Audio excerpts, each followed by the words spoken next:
From discrimination to a lack of city services, those are just some of the challenges faced by Toronto's transgender community, and it's all highlighted in a new city report. I'm Enza Andersen in front of City Hall, where this week a committee is set to review a new action plan to improve inclusion for transgender youth right here in our city.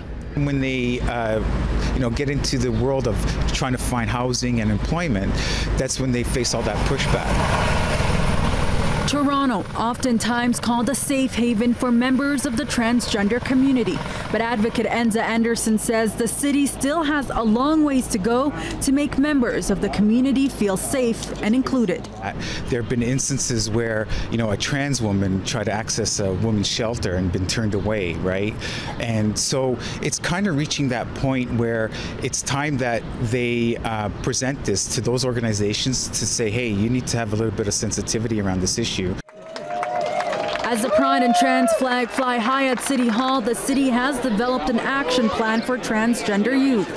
In what Councillor Paula Fletcher is calling a groundbreaking report, the Community Development and Recreation Committee will be considering a plan that highlights the shortcomings of a city that 32% of transgender Canadians call home. That's over 57,000, according to the plan. And we've looked at and found that there's really not enough services. There are a number of social, emotional issues. That action plan highlights the persistent discrimination transgender youth face with employment, housing, mental health, and safety. The plan references studies that reveal a startling reality. 98% of trans people over the age of 16 have reported at least one incident of transphobia.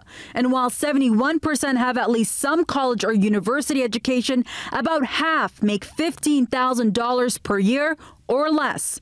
Finally, 50% of transgender youth aged 16 to 24 struggled with suicidal thoughts. What they've highlighted in the document isn't anything new in terms of discrimination and opportunities. Just the way I am. A new trans youth advisory group will lend its voice to the work that needs to be done. What's their experience day to day? What are the simple things that they need that the city can do that we can help?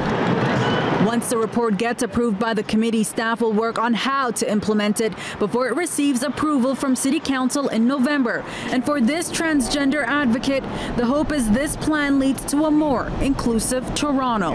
Now it's kind of that action plan, right, to move in and move forward in terms of implementing all that's there. And the action plan is set to go in front of the committee for approval on Wednesday in front of City Hall. I'm Enza Andersen for City News.